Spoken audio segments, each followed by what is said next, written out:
बिस्मिल्लाहिमिनश्शैतानिर्रजीम बिस्मिल्लाहिर्रहमानिर्रहीम।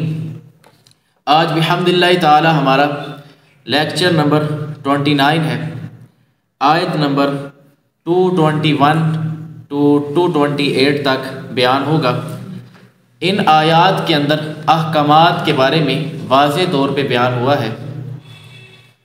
इसके अंदर औरतों के चंद मसाइल हैं, निकाह के मुतल्लिक थोड़ी बहुत बातचीत हुई है, तो वो इंशाअल्लाह वाज़े तौर पे है। तो मसाइल काफ़ी ज़्यादा एक आम बंदे को इससे थोड़ी सी शर्म महसूस होती है और साथ में बोलते वक्त भी झिझक होती है, लेकिन चूँकि कुरान व हदीस के मुताबिक है बात, जो ये मसाइल हैं ये सारे के सारे कुरान व हदीस के अंदर आए हैं, वाज़े दलाइल हैं, तो लिहाजा अब जब शरीयत के अंदर आ गए हैं तो उन चीज़ों को वाज़े करना ये भी हमारे ऊपर अब लाजिम है। तो लिहाजा जो इंशाअल्लाह हमारे अहकामात वाज़े होंगे इंशाअल्लाह उसको खोल के बयान किया जाएगा ताकि कोई चीज़ मख्फी ना रह जाए, वाज़े तौर पे बयान हो जाए। बिस्मिल्लाहिर्रहमानिर्रहीम। वला तन्किहुल मुशरिकाति हत्ता युमिन्न वला अमतुम मुमिनतुन खैरुम मिन मुशरिकतिन वलौ अअजबतकुम वला तुनकिहुल मुशरिकीन हत्ता युमिनू। अल्लाह तबारक व तआला ने इरशाद फरमाया, और मुशरिका औरतों से निकाह न करो जब तक मुसलमान न हो जाए, और बेशक मुसलमान लौंडी मुशरिका औरत से अच्छी है अगरचे वो तुम्हें पसंद हो, और मुसलमान औरतों को मुशरिकों के निकाह में न दो जब तक वो ईमान न ले आए। तो इस आयत मुबारका के अंदर हज़रत मरसद गनवी रज़ियल्लाहु ताला अन्हु के बारे में ये आयत मुबारका नाज़िल हुई कि बहुत ज़्यादा बहादुर शख्स थे और सरकार दो आलम सल्लल्लाहु अलैहि वसल्लम ने इन्हें मक्का की तरफ रवाना किया। अब वहाँ पे गए तो वहाँ पे एक औरत थी जो इनसे मोहब्बत रखती थी, इनसे मोहब्बत करती थी, लेकिन थी मुशरिका। अब उसने क्या किया, हज़रत मरसद गनवी रज़ियल्लाहु ताला अन्हु को दावत दी कि हम आपस में निकाह कर लेते हैं। अब है मुशरिक और वो सहाबी रसूल, तो उन्होंने वहाँ पे काफ़ी ज़्यादा टाल मटोल किया और कहा कि मैं इसके बारे में नबी अलैहिस्सलाम की बारगाह के अंदर मुकदमा रखूँगा, अगर उन्होंने इजाज़त दे दी तो ठीक, वगरना नहीं। नबी अलैहिस्सलाम की इजाज़त पर इस मसले को मौकूफ़ कर दिया। जब हुज़ूर अलैहिस्सलाम की बारगाह के अंदर आए तो अल्लाह तबारक व तआला ने आयत मुबारका उतारी और फरमाया कि और मुशरिका औरतों से निकाह न करो जब तक कि वो मुसलमान ना हो जाए, और फरमाया कि तुम्हारे लिए मुसलमान लौंडी यानी जो होती है बांदी, वो तुम्हारे लिए मुशरिका औरत से बेहतर है अगरचे तुम इस चीज़ को पसंद करो या ना करो। यानी तुम ये समझते हो कि यार बेहतरीन चीज़ तो वो मुशरिका औरत थी, उसके पास हर चीज़ है, हुस्न है, जमाल है, इज़्ज़त है, शोहरत है, माल है, सब कुछ है, आज़ादी है, लेकिन तुम्हारे हक में मुसलमान लौंडी बेहतर है। क्योंकि वो जो मुशरिका है औरत एक ऐसा, इसको आप समझे कि अट्रैक्शन है इसके अंदर की ये मर्दों के ईमानों को खींच के रख देती है। अगर कोई मजहब वाला किसी गैर मजहब औरत से शादी कर ले तो औरत के अंदर ऐसी अट्रैक्शन है और ये कुव्वत है उसके अंदर कि वो उसको बिगाड़ने की रखती है सलाहियत। तो इसी वजह से अल्लाह तबारक व तआला ने एहतियाती तदाबीर पहले बता दी है, कहा कि तुम लोग मुशरिका औरतों से निकाह ना करो। और उसके बाद कहा सरपरस्तों से एक उनको खिताब किया जो यानी वालिदैन हैं, उनसे कहा कि तुम लोग किसी मुशरिक को अपनी बेटी अपनी बहन का रिश्ता ना दो। इस चीज़ से भी अल्लाह तबारक व तआला ने मना फरमा दिया यहाँ तक कि वो ईमान ले आए। और उसके बाद फरमाया कि वला अब्दुम मुमिनुन खैरुम मिन मुशरिकिन वलौ अअजबकुम उलाइका यदऊना इलन नार वल्लाहु यदऊ इलल जन्नति वल मगफिरति बिइज़निहि व युबय्यिनु आयातिहि लिन्नासि लअल्लहुम यतज़क्करून। इस आयत के अंदर इरशाद फरमाया कि बेशक मुसलमान गुलाम मुशरिक से अच्छा है अगरचे वो मुशरिक तुम्हें पसंद हो। वो दोज़ख की तरफ बुलाते हैं और अल्लाह अपने हुक्म से जन्नत और बख्शिश की तरफ बुलाता है और अपनी आयतें लोगों के लिए बयान करता है ताकि वो नसीहत हासिल कर लें। इस आयत मुबारका के अंदर भी जो वजाहत है वला अमतुम मुमिनतुन खैरुम मिन मुशरिकिन, कि बेशक मुसलमान लौंडी मुशरिका औरत से बेहतर है, ये आयत मुबारका भी हज़रत अब्दुल्ला बिन रवाह के बारे में नाजिल हुई। इनकी एक लौंडी थी, स्याह थी, उनको क्या किया इन्होंने, कोई लग्जिश हुई तो उसने थप्पड़ मार दिया। फिर वो नबी अलैहिस्सलाम की बारगाह के अंदर गए, या रसूल अल्लाह सल्लल्लाहु अलैहि वसल्लम, मेरी एक लोडी है, उससे ये मामला दरपेश हुआ तो मैंने उसके थप्पड़ लगा दिया, तो अब इस पर क्या है? हजूर अलैहिस्सलाम ने फरमाया क्या वो बांदी है? हाँ जी या रसूल अल्लाह। कहा क्या? उसके बाद उन्होंने तारीफ़ात सुनने की कोशिश की, तो उन्होंने अब्दुल्ला बिन रवा ने कहा माशाल्लाह वो रात सारी इबादत भी करती है, तहज्जुद गुजार भी है, और उसके बाद नेकोकार भी है, और हर तरह की खूबी जो इस्लाम के अंदर एक मोमिना के अंदर होनी चाहिए वो है। अब नबी अलैहिस्सलाम ने अपनी ज़ुबान से इरशाद फरमाया फिर तो वो एक मोमिना औरत है। इतने अल्फाज कहने थे। अब्दुल्ला बिन रवा रज़ी अल्लाह तआला अन्हु ने क्या किया? कहा अल्लाह की कसम मैं अब उस औरत को आज़ाद करूँगा, क्योंकि बांदी थी, बांदी के साथ तो निकाह नहीं हो सकता, आज़ाद करूँगा, आज़ाद करने के बाद उस औरत से मैं निकाह कर लूँगा। यानी नबी अलैहिस्सलाम ने अपनी ज़ुबान से बस इतने अल्फाज निकाले कि वो औरत तो मोमिना है जो रात सारी इबादत करती है। यानी अल्लाह तबारक व तआला ने बताया कि मुशरिका औरतों से लौंडी अगर मुसलमान है, नेकोकार है, वो तुम्हारे लिए ज़्यादा बेहतर है। और इसी आयत के तहत पे फरमाया कि वला तनकिहुल मुशरिकीन हत्ता युमिनू, और उसके बाद फिर अल्लाह तबारक व तआला ने इसके ऊपर और वाज़ेह कलाम किया, फरमाया कि मुसलमान गुलाम मुशरिक गुलाम से बेहतर है। अगरचे तुम्हें मुशरिक ज़रा भला लग रहा होगा, यानी मुशरिक ये है कि तुम्हें बड़ा अखलाक के अंदर थोड़ा बहुत सुथरा लग गया मिसाल के तौर पे थोड़ी घड़ी के लिए, तो बाद में अगर वो तुम्हारे साथ कोई उल्टा हेर फेर कर दे, तुम्हारा नुकसान कर जाए, सबसे बड़ी चीज़ तुम्हारे ईमान के ऊपर डाका मार दे, तो फिर तुम क्या करोगे? तो लिहाजा तुम्हें अगरचे बेहतर लग रहा है मुसलमान मुशरिक गुलाम, फिर भी तुम मुसलमान को ही चूज़ करो, उसी की तरफ जाओ। और अल्लाह तबारक व तआला जो ये लोग हैं मुशरिक, ये तुम्हें हमेशा दोज़ख की तरफ बुलाते हैं, और अल्लाह तबारक व तआला तुम्हें जन्नत की तरफ और बख्शिश की तरफ बुलाता है। तो अपनी आयतें लोगों के लिए बयान करता है ताकि वो नसीहत हासिल करें। उसके बाद अल्लाह तबारक व तआला ने इरशाद फरमाया कि वयसअलूनका अनिल महीद कुल हुवा अज़न फ़अतज़िलुन निसाअ फ़िल महीद वला तक़रबूहुन्ना हत्ता यतहुर्न फ़इज़ा ततहहरना फ़अतूहुन्ना मिन हैसु अमरकुमुल्लाह इन्नल्लाह युहिब्बुत तव्वाबीन व युहिब्बुल मुततह्हिरीन। अब नबी अलैहिस्सलाम की बारगाह के अंदर चंद लोग आए, उन्होंने सवाल पूछा वयसअलूनका अनिल महीद, ए महबूब वो आपसे सवाल करते हैं हैज़ के बारे में, तो तुम फरमाओ वो नापाकी है, तो हैज़ के दिनों में औरतों से अलग रहो और उनके करीब ना जाओ जब तक पाक ना हो जाए, फिर जब खूब पाक हो जाएं तो उनके पास वहाँ से जाओ जहाँ से तुम्हें अल्लाह ने हुक्म दिया है। बेशक अल्लाह बहुत तौबा कबूल करने वाला, तौबा करने वालों से मोहब्बत फरमाता है और खूब साफ सुथरे रहने वालों को पसंद फरमाता है। पहले आप ये बात सुन लें कि हैज़ किसको कहते हैं। हैज़ के मुतल्लिक वाज़ेह चीज़ है कि ये एक औरत के साथ मखसूस पीरियड के अंदर ख़ास वक्त होता है जब ये आते हैं अय्याम। इसकी कम अज़ कम मुद्दत 3 दिन है और ज़्यादा से ज़्यादा मुद्दत 10 दिन। बाकी औरत की आदत पर मामूर है कि जिसको 7 दिन आने के बाद बंद हो जाता है, उसको पता है कि मेरी आदत क्या है। किसी को 5 दिन आने के बाद, किसी को 6 दिन आने के बाद, इसको आप डेट कह लें, इसको आप पीरियड्स कह लें, जो कहना चाहें। तो इसको उर्दू में इस्तेमाल किया जाता है हैज़, और अरबी के अंदर भी यही इस्तेमाल किया है। तो इसके मुताबिक जब वो आपसे पूछते हैं तो ये एक नापाकी है, लेकिन इसके नापाकी के भी देखिए अल्लाह तबारक व तआला ने कितने फ़ायदे रखे हैं। साइंटिफिक भी फ़ायदे हैं साइंसी तौर पे और इस्लामी तौर पे भी।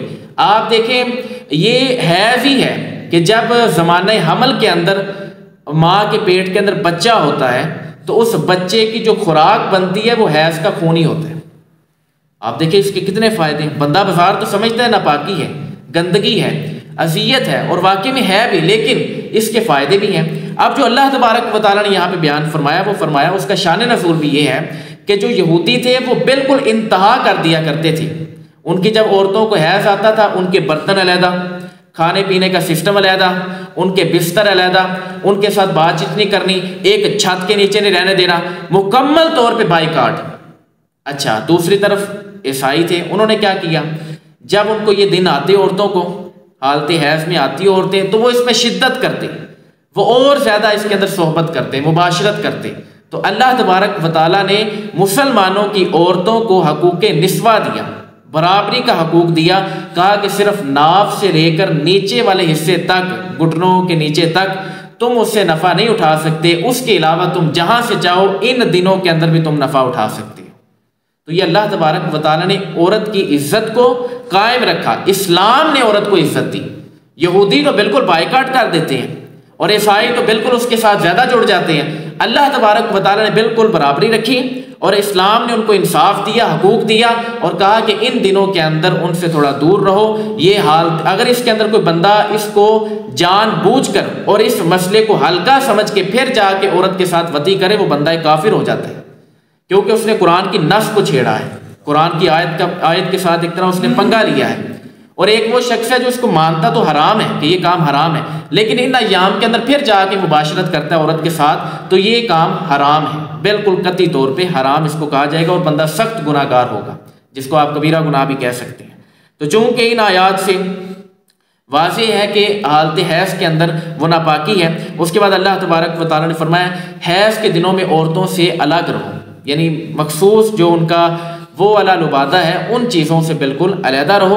और उसके बाद कहा कि जब तक पाक ना हो जाए, फिर जब खूब पाक हो जाए, यानी जिनके 3 दिन थे कम अज़ कम मिक़दार और जिसकी 10 दिन है, जब वो पाक हो जाए उसके बाद कहा तो उनके पास वहाँ से जाओ जहाँ से तुम्हें अल्लाह ने हुक्म दिया है। वो अगली आयत के अंदर आ रहा है, अल्लाह ने हुक्म दिया है, बेशक अल्लाह बहुत तौबा करने वालों को भी पसंद फरमाता है और बेशक अल्लाह खूब साफ सुथरे रहने वालों को भी पसंद फरमाता है।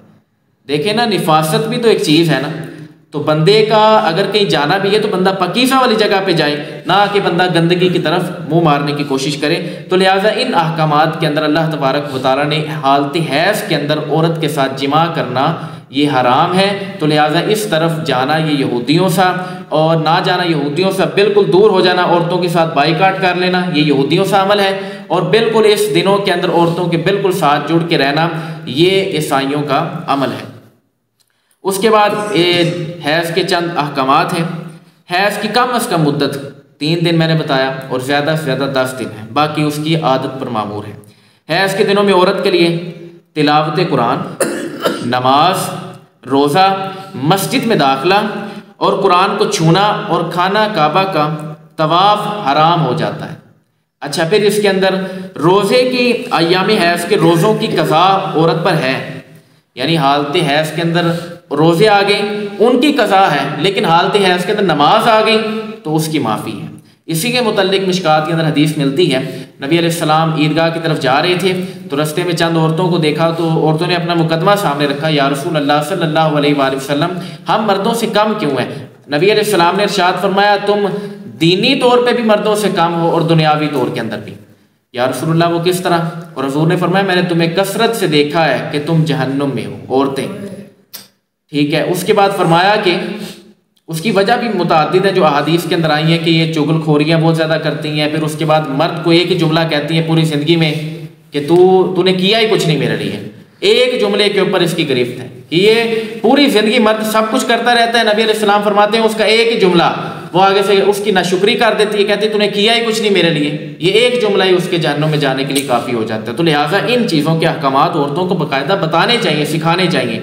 तो नबी अलैहिस्सलाम से जब उन्होंने पूछा वो किस तरह, तो नबी अलैहिस्सलाम ने फरमाया दुनियावी तौर के अंदर मर्द एक तरफ खड़ा होना तो उसके मुकाबले में 2 औरतें गवाह के अंदर दाखिल होती हैं, यानी मर्द एक है औरतें 2 होंगी तो फिर उनकी गवाही बराबरी होती है।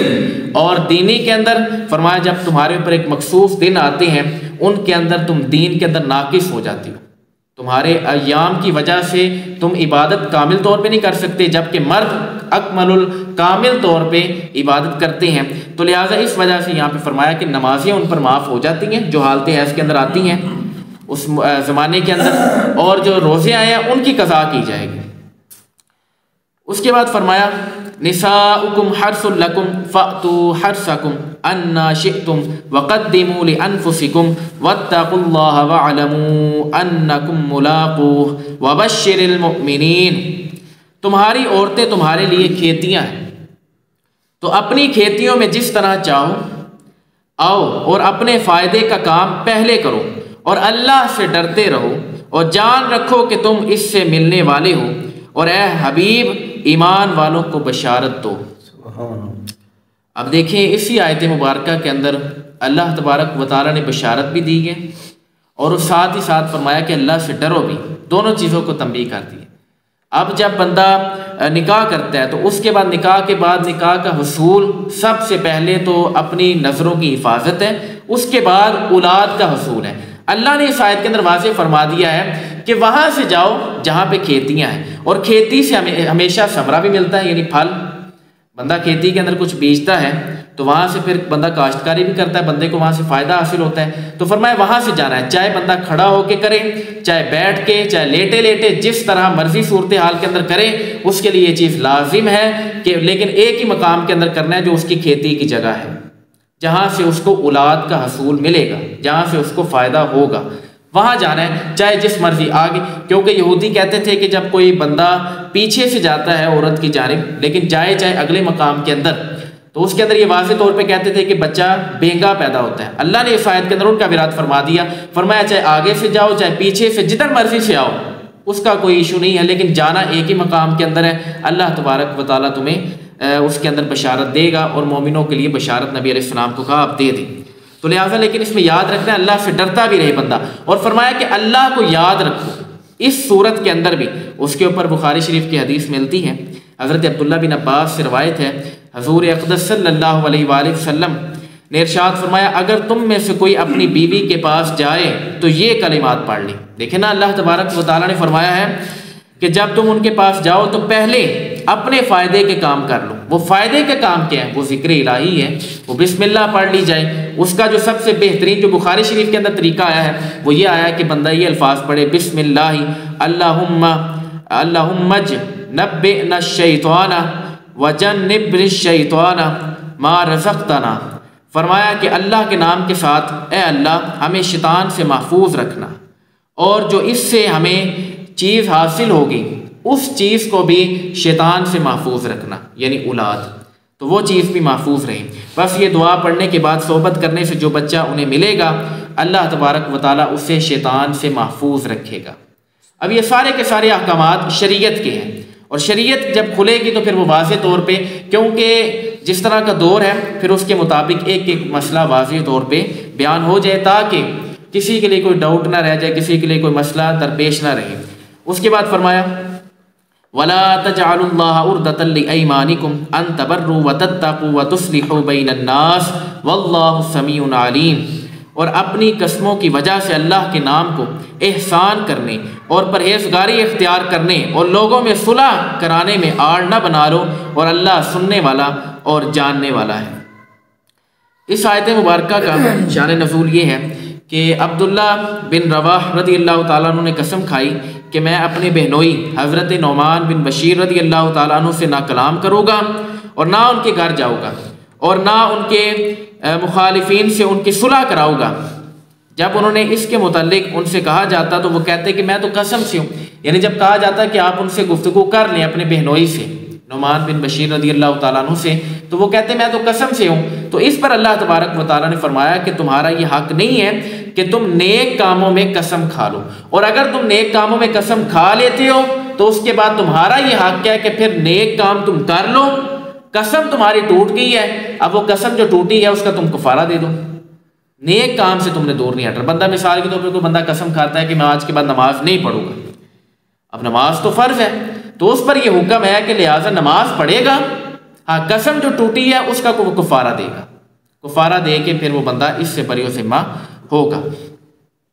और उसके बाद इसकी आयत मुबारका के अंदर मुस्लिम शरीफ की रवायत है, नबी अलैहिस्सलाम ने इरशाद फरमाया, जिस शख्स ने किसी अमर पर कसम खा ली फिर मालूम हुआ कि खैर और बेहतरी इसके खिलाफ में है, यानी जो बेहतरी चीज़ है वो इसके खिलाफ है, तो चाहिए कि उस अमर खैर को कर ले और कसम तोड़ के उसका कफारा दे दे। वही बात जो मसले से वाज़ेह, और ये मुस्लिम के अंदर रवायत है, ला युआखिदुकुमुल्लाहु बिल्लग़्वी फ़ी अयमानिकुम वलाकिन युआखिदुकुम बिमा कसबत क़ुलूबुकुम वल्लाहु गफ़ूरुन हलीम। और अल्लाह उन कस्मों में तुम्हारी गिरफ्त नहीं फरमाएगा जो बे इरादा ज़ुबान से निकल जाए, हाँ उस पर गिरफ्त फरमाता है जिनका तुम्हारे दिलों ने कसद कर लिया, और अल्लाह बहुत बख्शने वाला बड़ा हिलम वाला है। कसम की आप पहले याद रखें कि टोटल 3 किस्में हैं, जिसके अंदर कसमें लग़्व है और उसके बाद कसम गमूस, और कसम को अरबी में कहते हैं यमीन। तो यमीन लग़्व, यमीन गमूस, यमीन मुनाकिदा। अब यमीन लग़्व वही है जो पहली आयत के अंदर बयान हो गई है, ला युआखिज़ुकुमुल्लाहु बिल्लग़्वि फ़ी अयमानिकुम, यानी कि जो तुम्हारे दिल के, इसकी मिसाल आप समझ लें कि मिसाल के तौर पे कोई बंदा घर से बाहर निकलता है, उसका इरादा नहीं था झूठ बोलने का, ना उसने बोला है अपनी तरफ से, लेकिन वो झूठ है, तो उस पर वो बंदा कसम खा ले। मिसाल के तौर पे कोई बंदा घर में था, अपने उसने वालिद को सामने बैठे देखा, अब वो दरवाज़ा खोल के चला गया बाहर जाके किसी ने पूछा कि मुझे बताएं आपके वालिद साहब घर में हैं? उसने कसम उठा ली, उसने कहा हाँ घर में है, हालांकि उसके वालिद साहब घर के पिछले दरवाजे से बाहर निकल चुके हैं।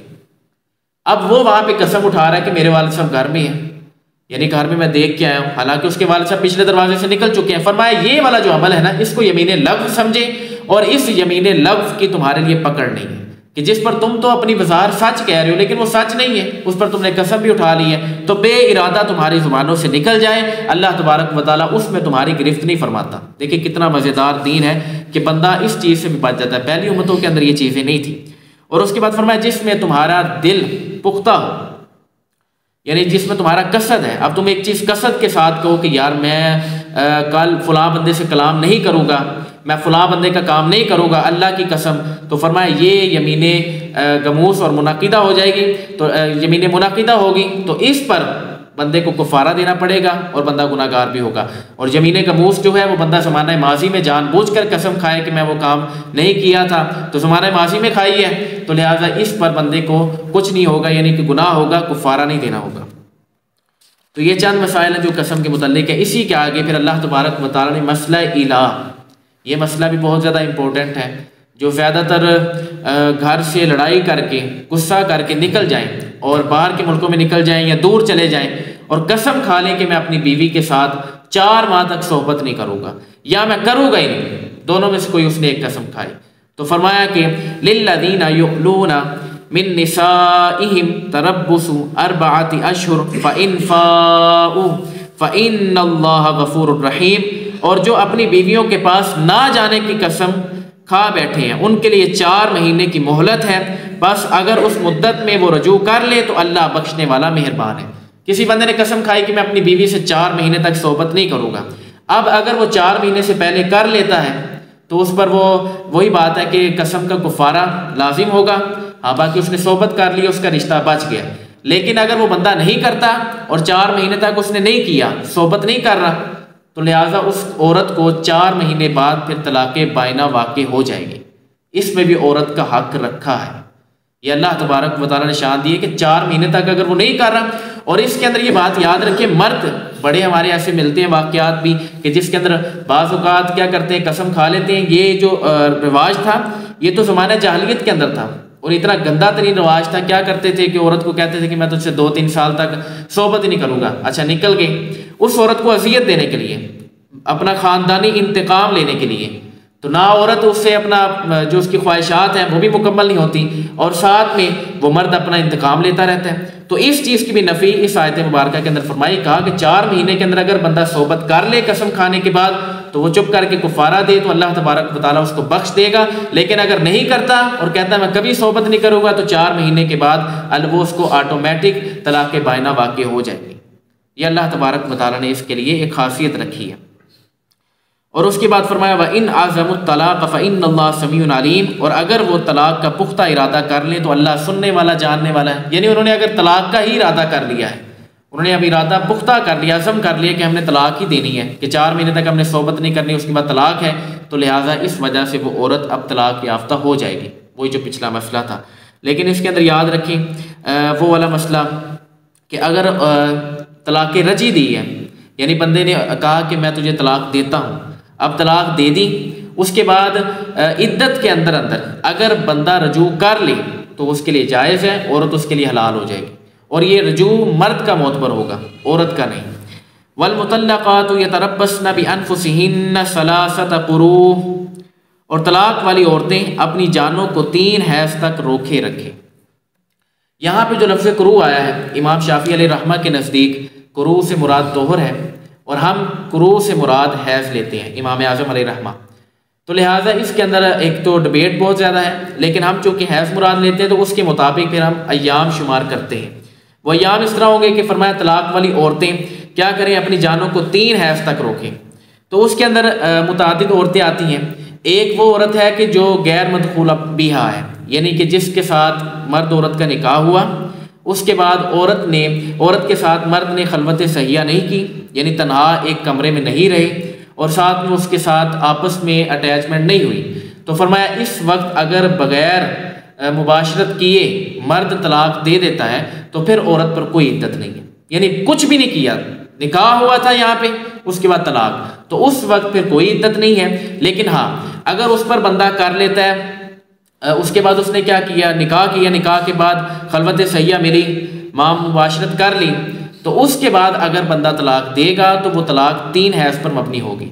हैज़ के बाद तोहर आता है, वो याम सारे के सारे गिने जाएंगे, फिर उसके बाद हैज़ आएगा, हैज़ के बाद फिर तोहर आएगा, फिर हैज़ आएगा, इस तरह ये तरतीब पर 3 हैज़ जब मुकम्मल होंगे उस वक्त फिर औरत की तलाक होगी। इसको 3 महीने, और ये बात याद रखिएगा 3 हैज़ मुराद है, 3 हैज़ मुकम्मल होंगे तो तब जाके औरत को तलाक होगी। लेकिन वो वाली औरत जिसको हैज़ नहीं आता, मिसाल के तौर पे आयशा 55-56 साल उम्र हो गई है, अब उसके अंदर वो सलाहियत नहीं होती कि वो बच्चा जान सके, तो उसको आयशा कहा जाता है। तो लिहाजा उस औरत को हैज़ नहीं आता। नाबालिग बच्ची का अगर 55 में निकाह करवा दिया था वली ने, तो इस सूरत में उस वक्त भी अपना हैज़ नहीं आता। तो अगर उस वक्त तलाक दे दी है तो उसकी जो इद्दत है वो 3 महीने है, उसकी 3 महीने है। लेकिन जो औरत जिसको हैज़ आता है उसके फिर हैज़ शुमार किए जाएंगे, वो भी 3। फ़र्क है, हैज़ के अय्याम और हैं और 3 महीने अय्याम और हैं। और उसके बाद यहाँ पे जिसका शोहर फौत हो जाए उसके लिए 4 माह 10 दिन ये अफसोस के रखे। लेकिन इसी के अंदर अरहामिहिम यानी अल्फाज है, उसके हालत रहम के अंदर अगर बच्चा है तो ज़माना हमल है तो उसके लिए फिर इद्दत मुख्तलिफ है, और वो इद्दत है उसकी जब तक वज़ा हमल ना हो। मिसाल के तौर पे औरत की निकाह हुआ तो मुबाशरत की, उसके बाद चंद देर बाद 2-2.5 महीने बाद पता चला कि औरत हमल से है, उसका बच्चा है, तो फरमाया तब तक उसका दूसरा निकाह नहीं हो सकता जब तक वज़ा हमल नहीं होगा। अब उसकी इद्दत ही वज़ा हमल बन चुकी है, अब उसकी 3 महीने इद्दत नहीं रही। वज़ा हमल कहते हैं जब तक बच्चा जनेगी नहीं तब तक उसकी इद्दत मुकम्मल नहीं होगी। इसी आयत के अंदर मुकम्मल तौर पे वाज़ेह पैगाम दे दिया, वला यहिल्लु लहुन्ना अन यक्तुमना मा खलक़ल्लाहु फ़ी अरहामिहिन्ना इन कुन्ना युमिन्ना बिल्लाहि वल यौमिल आखिर। और इन्हें हलाल नहीं कि उसको छुपाएं जो अल्लाह ने उनके पेट में पैदा किया है, अगर अल्लाह और क़यामत पर ईमान रखती हैं। वही चीज़, ना हैज़ को छुपाएं ताकि दिन शुमार करने में मुश्किल ना हो, और ना बच्चे को छुपाएं। ये दोनों चीज़ें अगर वो अल्लाह ने तंबीह कर दी है, अगर वो छुपाएंगी तो फिर औरत गुनाहगार होगी। ये दोनों चीज़ें औरत ने नहीं छुपानी, वाज़ेह तौर पे बताए जो रिश्ता आगे करने वाला है। वबउलतुहुन्ना अहक्कु बिरद्दिहिन्ना फ़ी ज़ालिका इन अरादू इस्लाहा। और उनके शोहर इस मुद्दत के अंदर उन्हें फेर लेने का हक रखते हैं अगर वो इस्लाह का इरादा रखते हों। वही बात है, इस्लाह का इरादा रखते हैं तो फिर वो रजू कर सकते हैं। अगर मिसाल के तौर पे किसी ने तलाक़ रजी दी थी, अब वो जाके औरत के साथ कोई बोसा किनात कर लेता है या उसके साथ प्यार मोहब्बत के साथ बातें करता है, तो अब ये रजू हो गया। और मर्द अरादू के अल्फाज से पता चलता है कि मर्द ने रजू करना है, औरत का रजू मोतबर नहीं है, मर्द का रजू मोतबर होगा। तो लिहाजा इसमें अगर औरत ना भी चाहे, रज़ामंद ना भी हो, तो अगर मर्द रजू कर ले तो हो जाएगा। उसके बाद फरमाया वलहुन्ना मिस्लुल्लज़ी अलैहिन्ना बिल मारूफ। और औरतों के लिए भी मर्दों पर शरीयत के मुताबिक ऐसे ही हक है जैसे उनका औरतों पर है। यानी यहाँ पे फरमाया कि औरतों के लिए, औरतों पर मर्द का ऐसे ही हक है जैसे मर्द पर औरत का हक है। आपस में जो ताल्लुकात है, हक है, वो बिल्कुल बराबर अल्लाह तबारक व तआला ने दे दिए। लेकिन आगे फरमाया कि वलिर्रिजालि अलैहिन्ना दरजा, फरमाया लेकिन मर्दों को उन पर फजीलत हासिल है। अब यहाँ पे मैं अक्सर ना मैं इसके ऊपर कोई लाखों दलीलें दे सकता हूँ, ना करोड़ों ना सैकड़ों। वलिर्रिजालि अलैहिन्ना दरजा, इन अल्फाज पर मैं कोई दलील नहीं दे सकता। हाँ, एक ही नुक्ता दे सकता हूँ कि मर्द को अल्लाह तबारक व तआला ने अगर फजीलत दी है तो इसमें मर्द का कमाल नहीं है, और अगर औरत को फजीलत नहीं दी तो इसमें औरत की कोई कम बख्ती नहीं है। ये अल्लाह तबारक व तआला की अता है कि उसने मर्द को फजीलत दी और औरत को कमज़ोर रखा। तो लिहाजा इसके मुताबिक ये एतराज़ नहीं किया जा सकता कि मर्द क्यों अफजल है ये अल्लाह तबारक व तआला की अता है, वो जिसको जिस तरह तकसीम करते। जो अल्लाह को मानता है फिर वो उसकी तकसीम पे भी राज़ी है। तो लिहाजा अल्लाह ने अगर मर्दों को फजीलत दी है तो अल्लाह हिकमत वाला है। अल्लाह ने फरमाया वल्लाहु अज़ीज़ुन हकीम, अल्लाह इज्जत वाला भी है, अल्लाह हिकमत वाला भी है। यानी तुम लोग इतना नहीं जानते जितना मेरा रब जानता है। तो अल्लाह जानता है कि मर्दों को क्यों फजीलत दी है। इसके ऊपर अब डिबेट करना कि नहीं यार क्यों दी है, बहसें वगैरह करना, ये ठीक नहीं है। अल्लाह ने दे दी है इज़्ज़त तो लिहाजा उनकी इज़्ज़त बरकरार है। अल्लाह तबारक व तआला हमें अमल करने की तौफीक अता फरमाए। वमा अलैना इल्लल बलागुल।